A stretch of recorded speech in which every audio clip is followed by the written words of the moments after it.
In the era of mass surveillance, it is essential to balance the benefits of increased security with the protection of individual privacy and civil liberties.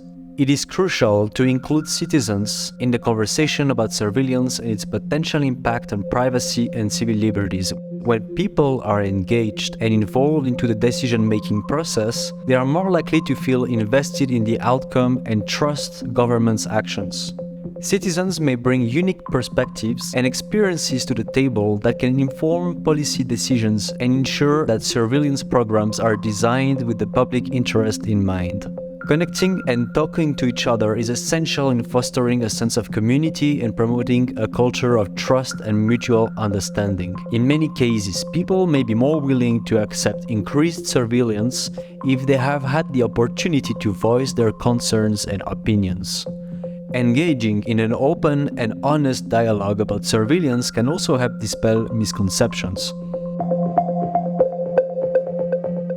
Our second podcast talks with Edgelands Institute Executive Chairman and Co-founder Yves Daccord about the inclusion of citizens in the conversation about surveillance, as well as the role of art and promoting connection and dialogue between people being essential in upholding the social contract and maintaining a healthy and democratic society.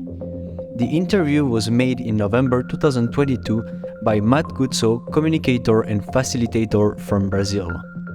Welcome.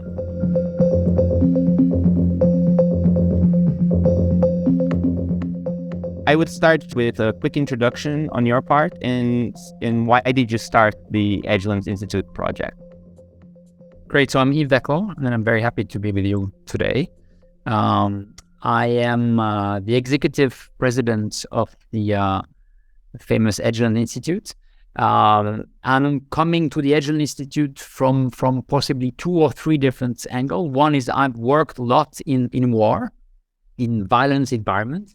I was somewhat protected because I was a humanitarian, but I'm really been influenced by what I've seen in Syria, in Afghanistan, in Yemen, but also in the US, in the UK, in Europe, in China, in Russia, how leaders are thinking about war and what it means for people. So that's one very important element. The second one is I'm somebody very, very interested by communication. I'm by training journalist. I was the first TV journalist, and today I've bought a newspaper. So I'm really interested about why news are so important for us and what makes news relevant or not, and that's something important. And the third one, I'm extremely curious.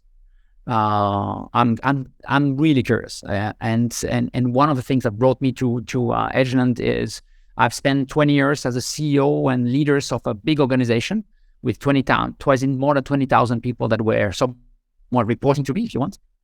And I felt that being part of an organization was amazing, but didn't allow me to understand and to be curious enough and to try to understand what was happening in the world and some of the change we're going through. And I think being right now in a pop-up structure and working in different area is really helping me to be much more curious and to try to understand. And I do understand better by linking things, in fact.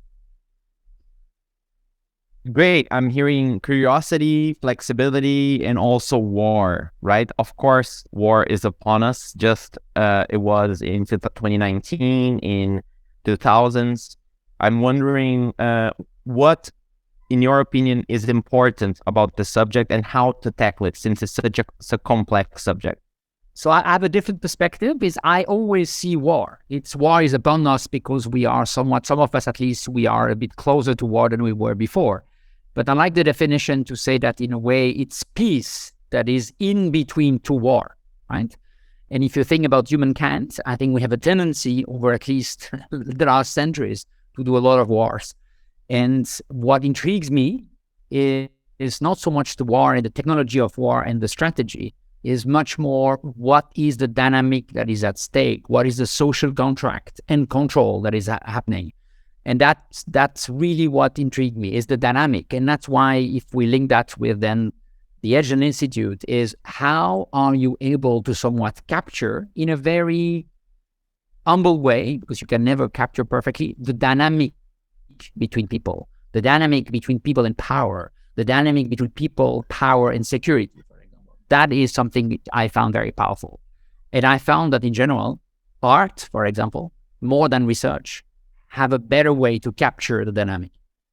That's again very, very interesting, because I've heard many scholars talking about different perspectives of understanding the world, and one of them being looking the world by the lens of conflict, right? Not only conflict between ethnicities, but also conflict between classes, conflict between countries, conflict between neighborhoods, right? Is that one perspective that Edgelands adopt on its research, and how can you elaborate that a little bit more? No, I think Edgelands makes another choice. Another assumption is that security, really basic security, is really a core need, a core human need. We always forget about that sometimes, and it's true for individual, for each of us, and it's true for collective. Your collective could be very small, could be a small little family, could be your community, could be a big town. And I think the entry point to somewhat trying to be interested about what are your challenge, what are the trade-offs that you are ready to do when it comes to security. And I love that, the explicit as well as the implicit trade-off. How do you reflect about that? And what does that mean for you, for society, is something which is very interesting. And of course, then you can bring in the conflict, because if you are in a society that has been at war just recently or is at war, of course, the relationship to security is a very different one than you are right now in Geneva or in New York. Though in Geneva or in New York, you're also thinking about security. And I think we've seen with the Russian-Ukraine war that security is not just about what is happening to you now. It's also about the perception of what could happen to you tomorrow. It's about also unsecurity. When you think about security, you immediately think about unsecurity. And then, of course, you think about security, which is not just physical, but it's also mental, it's also health, it's also maybe job and opportunity. But really, as an entry point, I think what we are trying to do is to try to capture, without being stuck there, but as an entry point to try to understand how people are living and what are the trade-offs they're doing when it comes to security. And I think it's a great entry point. That's great. Let's do a little game and exercise here with no how to say no contract, just an exercise, and then we move to more practical questions that I want to hear a lot your impressions of what you learned from so far from Medellin and Geneva in particular, and how you're looking at Nairobi. But as a game, let's say that Edgelands is a little house and it has 4 pillars. I would say that perhaps 2 of these pillars are, I would say, the core values of the Edgelands is mutual vulnerability and urban social contract, right? Or transparency. What would be the other 2, or how would you add it? The first one would be mutual vulnerability. So understanding and being willing to understand that when you start to agree that there is a mutual vulnerability, being in an institute like Edgelands or in a big town, the way you relate to the other is a very different element. It comes from the mobility world, by the way. When you are in your car, you are never ever ready to understand the vulnerability of the other because you're protected in the car. Whereas you are on a bike or when you're walking, you immediately understand, even without being explicit, that you are vulnerable, but the other are also vulnerable, and you do recognize that. And that's a very interesting element if you want to think over time about how do we live together. That's one. The other one is really related to, I think, curiosity. So being very open about what happens, what people are telling us, how it works, and not being stuck with our own assumptions, belief, dreams, but just being ready to follow, in fact, what comes and how it is nourishing in a way, I would say, our curiosity. The third one for me is related to at least people as experts. I think it's an important one for me. Is we live in a world where experts are central, and at the same time they are lacking legitimacy. So I think we need to go back to try to understand, without being populist about that, but people as experts, and that is the big issue. I think we think that when we can start to discuss about something, we own it, right? We start to own it. So we need to possibly allow people to make conversation around very difficult issues. And data, governance, security are digitalization, very complicated. So if you somewhat allow and create the space that helps the people to have a discussions, then they become expert, and then it changes completely the dynamic. So it's really people as expert. And the fourth one is possibility about legitimacy, and being open about where the legitimacy and the relevance is, and being open about it. And can I add a fifth one? Because I don't like 4 pillar. I always think so you have to have a bit. The fifth one is impartiality, which means we're living in a world where right now, if you have somebody who has a different ID than you, these days you don't listen to him or to her. You don't. You even avoid to talk to him or her. Again, if we talk about Russia, Ukraine as an example, but we can talk about gender issues, or we can talk about a lot of social issues. I think there's a tendency where if you would start to talk to the other, you immediately perceive by your camp as an enemy, as a traitor, right? It's not new, but it's a real tendency of polarization with the social media. All that. I would say impartiality is interesting. Is you are interested, you are curious, you are respectful, and you are willing to engage with people that possibly have a very different perspective, coming from a different background, coming from a different element, have something different to say, and you approach them not based on the fact I'm right or wrong, but I'm curious and I'm willing to listen and possibly to also be influenced.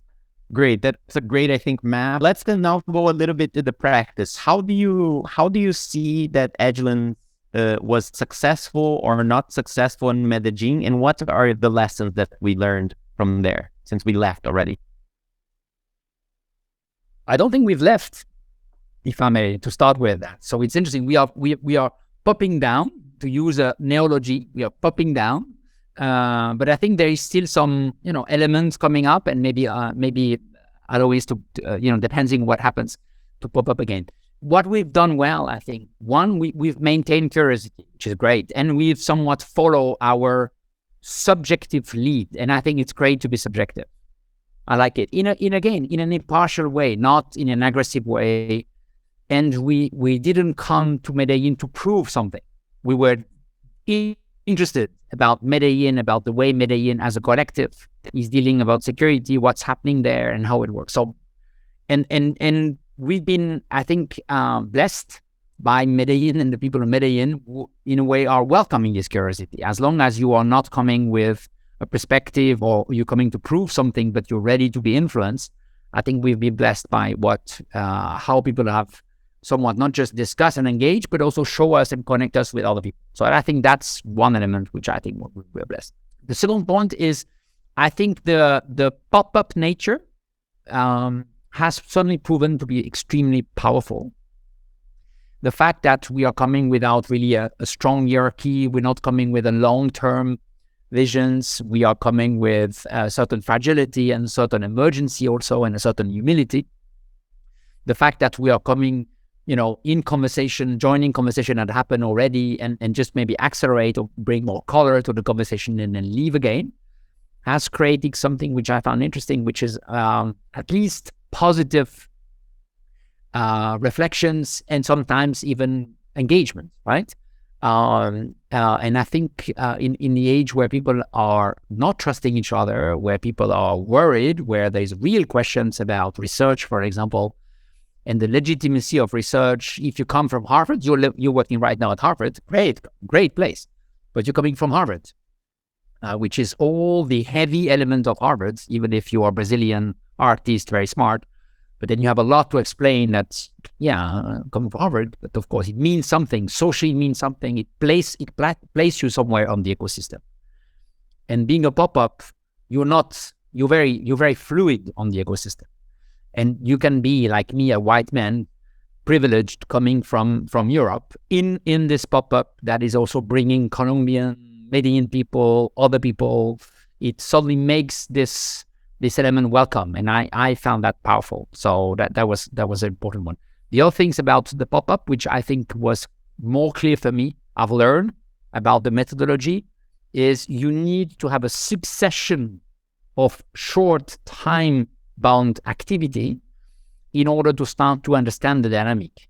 One research or one art intervention, for example, doesn't allow you to understand what's happening in terms of dynamic. When you start to have a series of different interventions, you start to grasp a little bit the dynamic. Again, not perfect, it's not scientific, but you start to really grasp something which is very important. And last but not least about the pop-up, I think it was also I realized at least that the younger generation was more interested. They were willing. And that came from a lot of feedback from, in fact, much more experienced organization than that Edgelands, where people said, wow, it's interesting, intriguing, the youth seems to be willing and to join your discussions, your conversation, your activities. And I think one of the elements is because we were time bound, because it was short, it was quick, because the results were quick, because it was possible to engage, because it was not perfectly defined. I think that's great. And the last thing is what we've learned is be ready to take the risk to arrive in a city without knowing what will be the result. That's the first time it happened in my life. I've been a senior leader in a lot of places. You arrive somewhere and you know. Doesn't mean it happens, but at least you have a sense. Okay, that's what I want to do. This is the result. This is where I want to be. Here, not at all. We had no clue of where we will land. So, and I have found that very powerful. We need to be able to maintain that level. What has been less successful, which is maybe normal right now, is possibly the weakness of our strength. So one is we've done a lot of activities and we found it difficult to link the activities, right? And I'm not talking in terms of process or data or administration. I'm more talking about meaning, about color, right? I think there is a methodology that have started to emerge, but in terms of questioning, in terms of almost philosophy, policy, in terms of, okay, what are you discovering? What is the story behind? I think there is still some work to be done. I think Medellin has shown clearly the need to be able to do that. And again, we need to be inspired by art and research together, or maybe art and language together, or maybe art and philosophy together. That will help us to do that. So that's one. I think B is our art intervention have been so far super interesting because they were very pop-up. We ask organization partner to join us to do a pop-up activities in Medellin and then to leave, so to take the risk. I would say what has maybe not be as good as that is possibly at the same time to really have a curation of the art intervention maybe in a different way. Maybe to connect more with the art scene in Medellin and scene with S, because there's a lot of them, or maybe with the art local dynamic. So there's something about the art where we could certainly have done slightly differently, at least for me to be excited and to move in the right direction. And last but not least, in terms of research, I think the fact that we've done very short time research has been super good to frame the issue, but has been limited in terms of really going into the bottom of the issue, right? And really provide result that nobody have seen. So if you look at the result, if you read our research, they're super interesting to engage into conversation and maybe even frame the issue. They're not really research that will bring you convincing trend or pattern when it comes to security and digitalization, for example. And here we maybe have to learn also that the way we do that is also opening up, not just for conversation, maybe also for other researchers or other artists to use what we've developed in order for them to continue or to dig maybe further or to engage in a different way. Right, to produce a research agenda that will be useful for the community of them. And open data, for example, that will allow people to continue and sample that people say, wow, great, I'm really would like to continue to dig into much more. Right, right. One thing that Laura brought on her interview as well, which was very interesting, is that while there isn't the outcomes of a very traditional hierarchical research method that takes a long time and it's very strict and of course has a great commitment with truth and scientific knowledge, everything, there is a new kind of scholarship emerging, which has to do with also this kind of creating the conversation more of scholarship, which is fast, which is lands, talk with a lot of people, produces reports and leaves and that type of thing. I use that to ask you the next chapter, which is Geneva. How do you see that these challenges being tackled in Geneva? And as a long time habitant of Geneva, how do you see the problems of Geneva and how Edgelands will tackle them? I must say first, I'm always approaching Geneva with in mind, on one hand, Medellin, and the other one, Nairobi. We've done that Medellin, we're preparing Nairobi, and that helps me also to somewhat see Geneva not in its own quarter, but also in a certain dynamic, right? Just to frame it. So what I've seen about Geneva, and the two things which I found interesting. One is how much people in Geneva, when you talk security, they at first they would say that doesn't exist. That's not an issue. It's not a problem for me, right? And then when you allow them to expand a little bit more, to go a little bit more deep, sometimes in their emotion, reflections, whatever, you realize they have a lot to say about it, right? So I found that interesting. In a very, very protected environment, even there, security is an important element. Again, people put a lot of emotion, their own perspective about that. And of course, when we started the interview was the beginning of the war between Russia and Ukraine. That has an impact also on the way people perceive. But I think there is something interesting about, even in Geneva, I would say, security is an important personal and collective issue. That's one. Which I found interesting, is people have very collectively, and I think it reflects something that I'm hearing everywhere, which is maybe a pattern that I can see at the global level when it comes to politics and government. So people have a lot of expectation towards the governments, in that case, the city government or the Canton Genève government, about solving the problems. That's your responsibility. But at the same time, they really don't trust their government to do that. And they don't think the government is able to understand the technicity of the problems. And they don't have the same expectation towards private, Google or Apple or Microsoft corporate, that then they have towards their government. So I think there is a bit of a tensions and our paradox somewhat, right? And almost when it comes to the government, high expectation, and when it comes to corporate, almost fatalism. Yeah, that's there's nothing to do about it, right? So I think there is really a discrepancy, and I'm really looking forward to see over the next coming conversation if this discrepancy increase or decrease, right? And I found that interesting because I found the discrepancy the same at leadership level. So when you talk to leaders, we had this amazing breakfast with a group of young politicians that were all very, very well, very interested, know well Geneva. And you can see that for them, they totally understand the importance. They understand the importance of digitalization, and specifically digitalization and security and what it means for them. But at the same time, they are totally not aware and not able to really design how to do it. So it's interesting. And of course, it's even more so at the level of people. So that was for me two elements that were very intriguing. I think the third element, and I was expecting that to come more. So far, I've not seen it. I didn't see in Geneva the differences between generation that I've perceived in Medellin and I'm also perceiving in Nairobi. I've not seen it so far. Right, which leads us to the challenge of storytelling, and I think that would be my last question.